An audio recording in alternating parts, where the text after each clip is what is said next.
They join S.H.I.E.L.D. to protect people. Captain, to build a better world sometimes means tearing the old one down. And that makes enemies. I don't think the part of him that is a good man is necessarily dependent upon his environment. He's a good man essentially in a vacuum. He's just a good person. He doesn't bleed on people.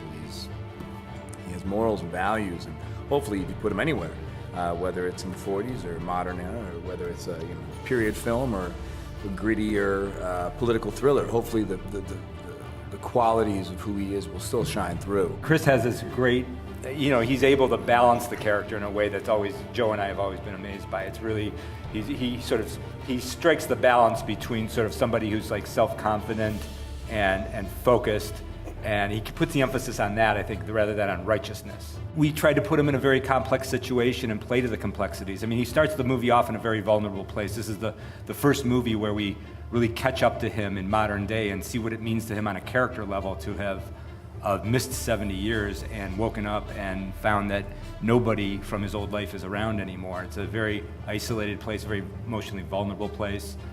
So his relationships to the other characters in the movie are even more important because he has nobody. You do anything fun Saturday night? Well, all the guys in my barbershop quartet are dead, so no, not really. I approach all of it, the same way. You show up, you look at the relationships, what's going on, take it all seriously, and still have as much fun as you can on the inside of it. The price of freedom is high.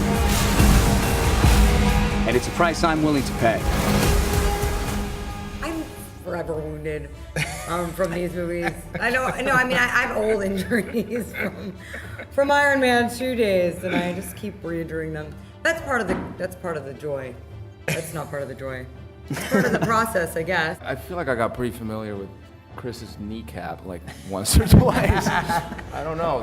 We were doing everything so quickly, and we'd sort of prepare for months doing those fight sequences, so I honestly wouldn't feel anything until I was in the car on the way home when I couldn't get out of the seat, like being dropped off at the hotel, but I'm sure we hurt each other. There are always injuries, whether you end up in a cast or not. Doing stunt work, it's physical stuff, and even when you block a punch, that punch lands somewhere. So you're always going on with bumps and bruises, and we're all getting older, and so it has lasting effects. I use my stuntman extensively. I have no issues with him being hurt. That's what he's paid to do, and he loves it. He's from a stunt family. His father was a stuntman. All of his brothers are stuntmen. Before they could eat breakfast in the morning, their dad kicked them down the stairs in the morning and made them jump out a window to come downstairs to get their breakfast. So I use Keontae more than, my God, he works more than I do sometimes.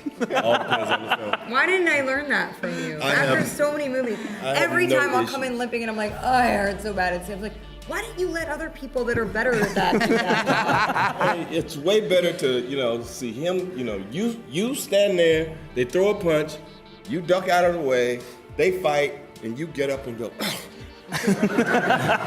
and run off and do the next guy. That's it.